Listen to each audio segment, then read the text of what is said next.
So we do have a question from the chat. What's your favorite part about racing?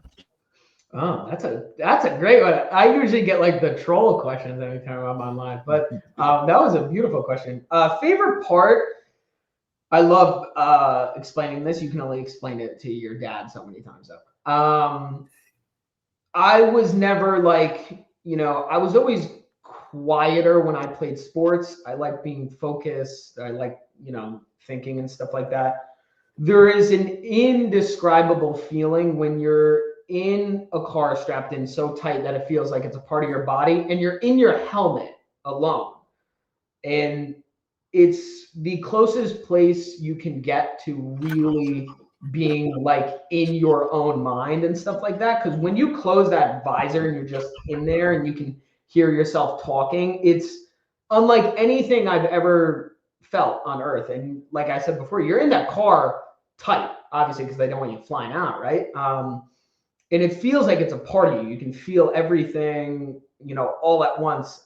Sometimes it's not good because the floor is so low, and I was at Sebring coming around Sunset Bend, and I just jacked the floor, and it hurt my butt really bad. I just felt it go right up my butt, and yeah, it wasn't good. But my favorite part is just it's that feeling of being inside your own mind that I couldn't even get if I closed the door, put on noise canceling headphones, and stayed by myself. It's just you can't recreate that kind of feeling.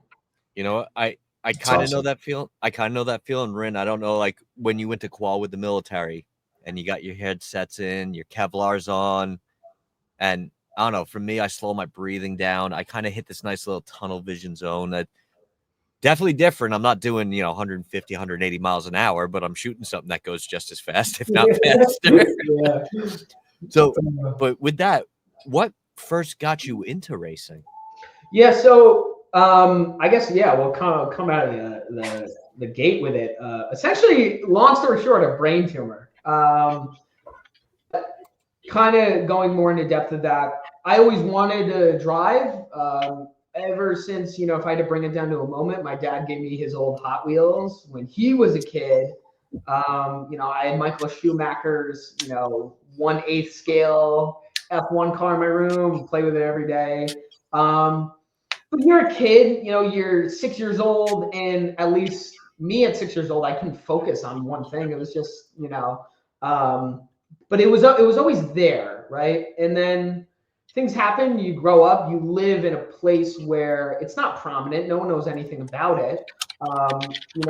My family growing up, we did, I should say okay for ourselves. So it wasn't even like we didn't have a viable option to break into it. It was that no one knew anything about it. No one knew, what LO206 even was. No one knew, anything beyond what K1 is now. So I grew up and I'm in college and I'm 19 years old, and I'll tell this the short way or the long way, whichever you prefer, Salty. But hey, your show, your show. You got the floor. Hold on. Let's really make it that way.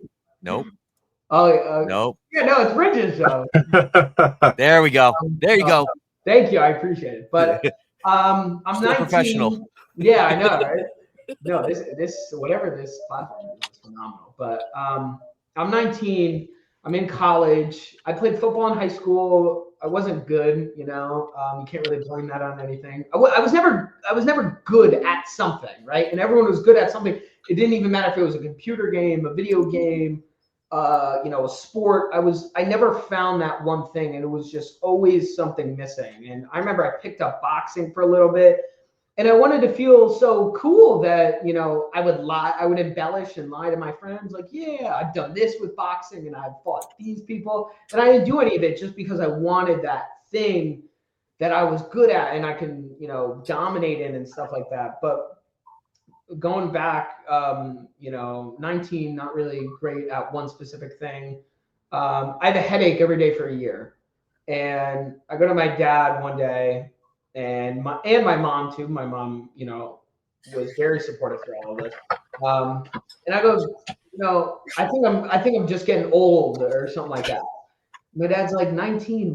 What does that even mean? You know what I mean? Now you're 19 years old. You haven't even come close to that yet. Long story short, we go to the doctor. I'm like, listen, I feel like garbage. And I said to the doctor, I'm like, something's always been off. I can't put my finger on it though. We sit down to doing blood work, and the doctor is like, something doesn't look right. I want to throw you in an MRI. Do an MRI in my head. And I go back to school because MRI, you need someone to read it, and it takes like 2-3 weeks. And I get a call, and they're like, you have something. And granted, I think to kind of make it worse was I couldn't really, because of the phone reception, I couldn't understand the person calling me from the doctor's office. And they said, you have something called the pituitary adenoma. And I'm like, I am sorry, I have no idea what that is. And they essentially just say it flat out. They were like, you have a small brain tumor. And I'm just like, I remember I was sitting there with my girlfriend, and I'm just like, oh my gosh, like you don't know what that means. Come to find out later, it was very safe. But I'm sitting there like the whole life just flashed before my eyes. I was like, is that it for me? You know what I mean? I'm 19. Is it done already? So I remember every second of that phone call, and that was, that haunted me. So that, I think would light a fire under anybody's ass, really, except mine for what followed it. I remember I'm 5'6". I was 150 pounds, pretty light, could move around and stuff like that. And it just sent me into a crazy spiral of trying to figure out what was wrong, and, the stress of school, the stress of life. And I just ate, the same way anyone would. And I shot up to, in the span of like 5-6 months, I got up to 200 from 150. So just quick, right? His Balkan season. Yeah, that's all I said. I'm like, I think that's everyone's. I'm dirty Balkan. COVID. Yeah, that's everyone's COVID exactly, story. Right? So, I eventually got up to 220, which 220 at 5'6". I'm not talking the 220 at 5'6" where I can bench 400 pounds. I'm talking the melted ice cream 220 at 5'6". Yeah. So, and it was hard. It's just, being in the moment, you didn't realize it, but looking back, it was just, oh my gosh.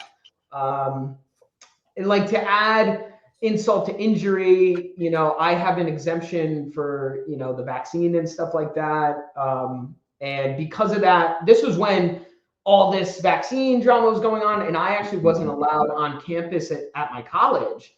So I had to do all online classes, and I was 200 pounds, and I found out I had a brain tumor, and it was just everything just, piled on at once. And I was going through some other personal stuff too beyond that. And it was just like, it was such a mess. Yeah. Here's where the racing part comes in. I'm like, how does this tie into racing? I'm holding on here. Get back to the car. No, I'm just kidding. Yeah. We're just kidding. I'm 20. At the time, all this happened within like a year.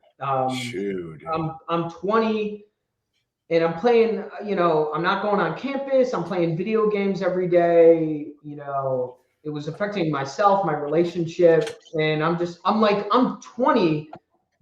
And I'm pissing through college, not doing anything with my life, not going out. I wasn't, a drinker or anything like that in school. So I rarely went out or anything like that. And so very lightly, I was like, you wanted to race I had this kind of like, revelation and stuff like that. I was like, you wanted to race when you were a kid. Why don't you poke into that, right? You're not doing anything, just like look into it. I think the added benefit of Gran Turismo coming out around that time too also helped. But, home for winter break then from school, I go to Autobahn before it got bought out by K1. Nice. Start karting. And obviously, like anyone else, I was beating the people there, but you can't really use that as, a valid thing. Because some people would come in there drunk from the food court at like 8 at night and then start racing. So you couldn't use that. But I was like, all right, this is fun. I like this. Like, I will admit, I had that time where I was like, I want to go to Formula One, right? Because you don't get it. That dream got stomped out very quick. But, then I was like, okay, I've been karting for like 6 months now. My medical problems were still in trouble. Like, I'm still figuring out my life, but this is a great outlet that I can use now. Because of my medical issues, it rendered me extremely tired. So going to the gym just kind of really just like fell off. I was doing what I could 5-6 days a week, but it was just, I couldn't focus all my stress into something, and rental karting at the time was that. So I poked around in some owner clone karting with some people by my school, but that was for like 1 or 2 events. And clone karting is like the dirt oval karting, but we did it on a road oval course, but it was very, very strange. But anyone who looks up racing school will probably find Skip Barber as the first thing that pops up. So that's exactly what I did. Not even like, there's no even thinking about it. It was like, I go to my parents and I was like, had this entire long story of basically everything I'm telling you right now, and said, I want to do this. I'm not saying I'm going to, well, I shouldn't say that. I was saying, I'm going to go to Formula One, but my parents were like, all right, dude, whatever. Right. But we'll help you out with this, because my 21st birthday was coming up. So they were like, all right, we'll do the first part of it. Right. I do it. I'm not even going to lie. It's average, first time in a Formula car, first time doing skid pad drill, everything like that. But it was average for what it was, which means I had full competency in the car, was comfortable in it. And it did, for me at least, it felt like I was in the right spot. I was like, I love this. This is incredible. I want to do this again. So I was like, okay, what do I do next? I remember I walked in. So funny. I was there for the 3-day. I walked in, and it's so funny how soon you get stomped out. Like, as soon as you enter into the real world of it. I worked with a coach named Gerardo. I forget his last name. He's the racing director for USF 2000 now. Amazing coach, wonderfully talented coach. And we were all just talking and stuff, meeting each other. And, some kids were asking, like, how do you do this as a career? And he was like, he looks at me, he goes, well, if you want to, I didn't even ask it. And he goes, if you want to go to Formula One, you're too late. Looking straight at me. And I was like, oh, there goes that, right? It wasn't me. I was like, oh, okay.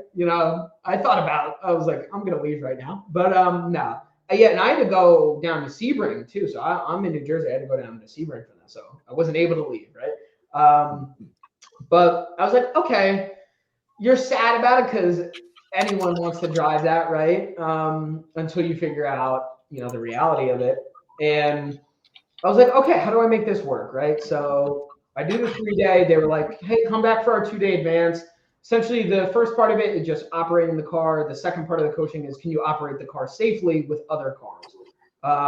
I do that, and I'm even more comfortable in the car. And for what it was worth, I thought I was pretty quick. And they said, we'd love to have you in our development series, right? So I'm essentially telling the entire story. I think we can either start and like. We could pause right there and then kind of rewind a little bit. I got a good question I was wanting to ask. That's how I got into it. I don't want to tell the whole thing yet. Yeah, no, that's good. That's exactly what I think everybody wants to know. But when you were talking about kind of everything compounding and just like brick on brick on brick, and it was all stacking, you had those 3 big things going on. Is there anything that you can remember that you've done, maybe something that somebody said to you that really kind of brought you out of that? Or was it, if I listened correctly, was it you driving for the first time? Yeah. No, I really love that. What tools, did somebody say something to you? What brought you out of that? Yeah. Definitely a couple things. Also, Salty, we might have to whip out the gong if I'm overdoing it, right? I'm super into Christianity. I have a wonderful relationship with Jesus and God and stuff. So that is very self-explanatory with, faith and just keep driving. Mm-hmm. And to be honest with you, my grandfather was in World War II, Vietnam, and North Korea. So everything, everything. He unfortunately passed away in 2020. But if there's one thing I took out of that, it was brain tumor. Yeah, it was this. But I found out the brain tumor wasn't fatal at all. It just really screws up your body. And I say to myself all the time, I'm like, my face is not getting blown off in war, and I'm sleeping in a bed. If I that's literally what I would say to myself. So it's like, what even is my problems if I got a little fat because of what it is, but what am I even, you can be depressed and you can be sad about it, but that's the kind of the way I looked at it, is like, do you have any real problems if you're going to college, you're hanging, you have friends, my girlfriend was so extremely supportive throughout it because it was tough on her too. And just the selflessness she had, the selflessness my parents had, just all kind of pushing me through. And then, like you said, being in the car for the first time, there was that moment of relief saying, okay, I'm in the right spot now. I've been looking my whole life. I always felt like I was walking on a balance beam of life where it was always iffy on if I knew I was in the right place, whether it was sports, school, what major I wanted to be, what I wanted to do in my life. When I got in that car, closed the visor for the first time, and you're by yourself, the indescribable feeling I was talking about before, it gets me, and I get the same feeling as if I was doing it for the first time every time, which is also a beautiful thing. But yeah, it was definitely that moment of this is it.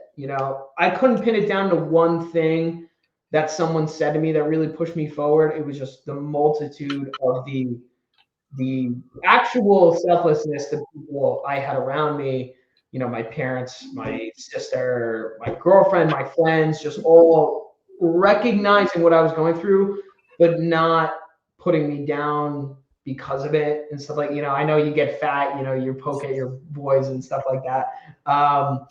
But just, each one of them just lifting me up in their own different way was a huge contribution to that as well. So, yeah. All right. So how about, I know we're talking about your mentality, everything that you've gone through.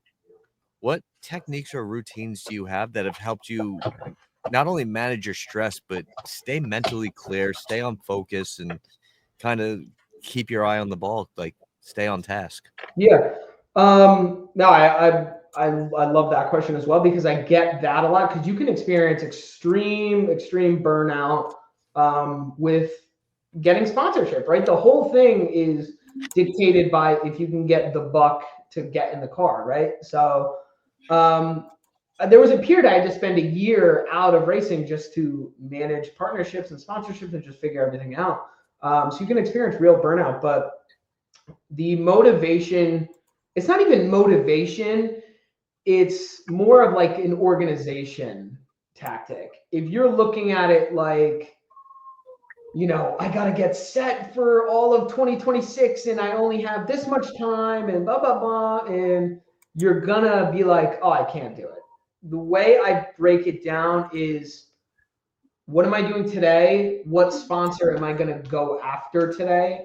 Who do I need to email today? I'm just looking at it from, what do I have to do like right now? Because when you start, same thing with anything. It's like if you have a lot of homework, right? We were all in middle school once. If you have a lot of homework and you're looking at, oh, I got this essay and that essay and this paper to write, you're going to be like, oh, I don't want to do this. But if you're like, okay, just do this worksheet, that's done. So to sum it up, just taking it one day at a time, one thing at a time, and not looking at the mountain of it, just helped me so much. And that was really kind of what it came down to.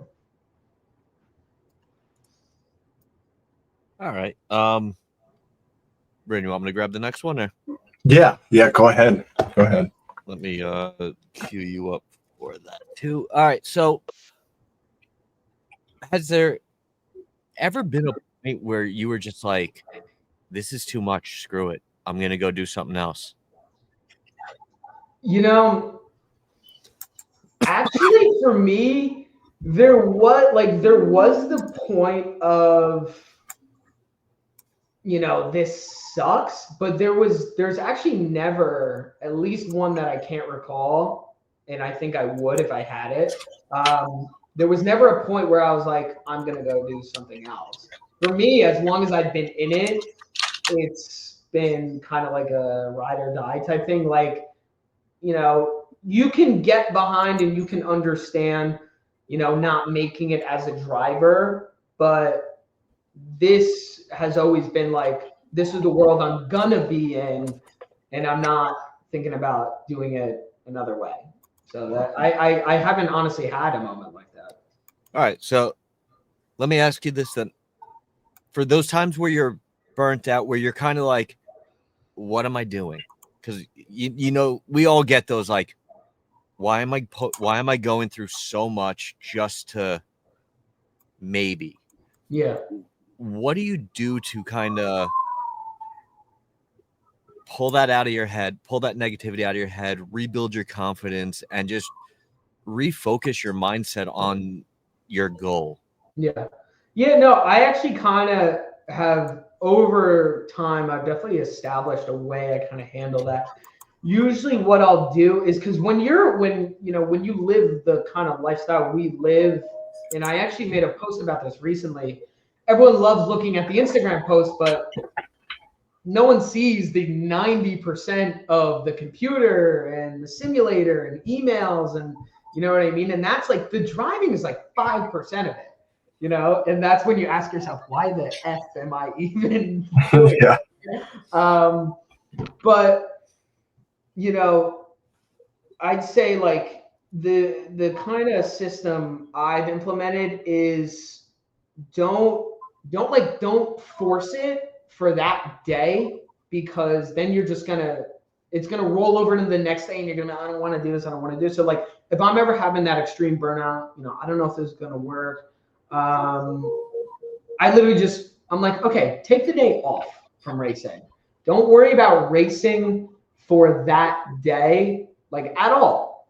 Play Xbox, do whatever you want. You don't need to send an email. You don't have to do whatever. And those 8 hours of just not even thinking about it, honestly, is enough to really kind of get me, okay, I'm going to wake up today. I know what I have to do today. There's been, I guess, a time. It was harder because I was finishing college while all this was going on. So I did have to take more of those breaks back then.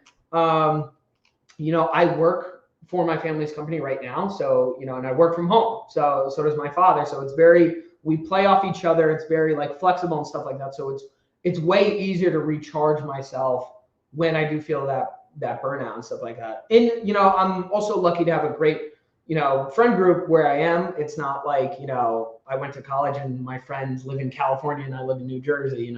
Some of them are 10 minutes down the road. So, I'd say for anyone, watching this and you're experiencing like extreme burnout, give yourself just the rest of the day. Don't think about it. Right. Of course I say that. And then I look and my Zappin post there is like staring me in the face. And fun fact, if you didn't know, I have the same birthday as Max Salty. So that's what, I have to be his fan, right? That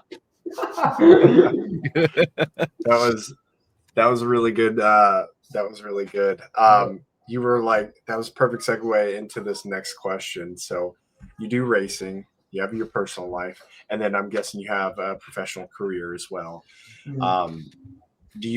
How is there a method to the madness of how you balance those out? Because they all sound very demanding in your personal life. probably bleeds into racing and your professional life. So the scheduling, like how do you keep it all straight? Is there any techniques that you use? Do you just live by your calendar?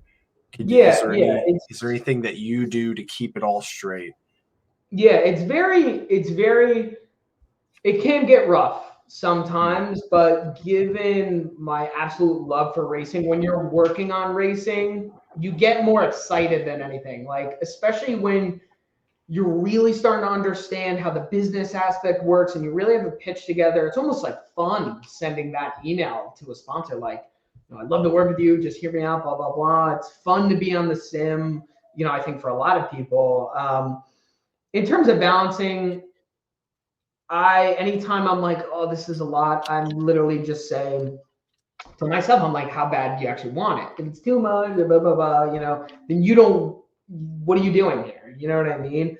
I'm very kind of hard and very just, really brutal on myself when it comes to anything that's remotely close to giving up. How I balance it really is like, I have a 9 to 5. Again, fortunately from home. So, if I need to check a racing email, like it can be done. So I do integrate racing during that as well.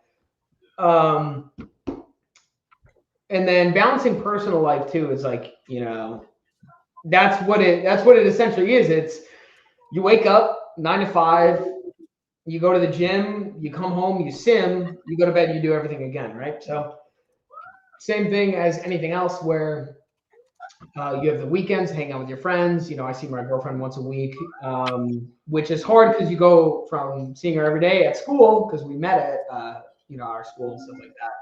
There are some sacrifices, but it's a blessing, trust me. Yeah.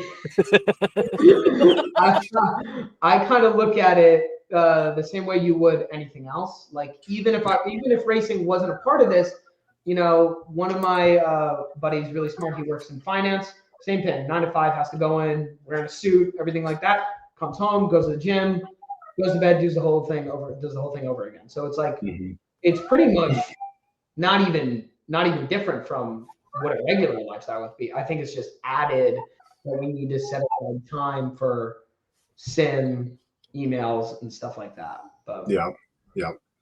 So is there anything so a lot of times we have boundaries in our lives for whether that be relationships, friends, work, like I got to have good work-life balance, or, for you, maybe racing. Is there any non-negotiables, like when it comes to racing, hard nose for you, like I cannot sacrifice this, or I can't give this up, or I can't train on this day, or, I need this, or I can't do this. Is there any non-negotiables for you when it comes to racing? Things that either you won't do without, or things that you just won't entertain or won't do at all? Yeah. So no, I have a couple things. For me, it's not really a day-by-day thing where it's like, oh, I won't train on this day and I won't, do this. It's more of like an end goal thing. So I get obsessive. You can get very obsessive in this world. If anyone has watched the movie Whiplash, where he just got towards the end of the movie, if anyone doesn't know, it's about a jazz drummer who just, got too into it. He was lost in it, and it consumed his entire life.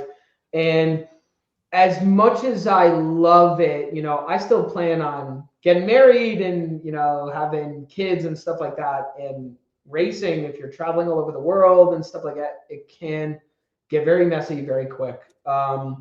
So my kind of hard nose, or I won't let racing cross that line of, that end goal. You know what I mean? I won't let it. And there's been a couple times where, I'm 22, so I don't know if I'm close to, I'm not close, at least in my opinion, to having kids. But there's been a couple times where it's really, I'm overdoing it in my life, and I'm trying to force it in relationships, and I'm trying to do all this, and I've had to take that step back, like, calm down. It's not that deep. You know what I mean? You're not. Yeah. It's not like you're in F1. You're not in IMSA. You're not getting paid to do it yet. So just bring it a little bit. That, and essentially, I get a little fuzzy with representing companies that are, in my opinion, morally not good companies. I feel like, that would be the same thing as anything though.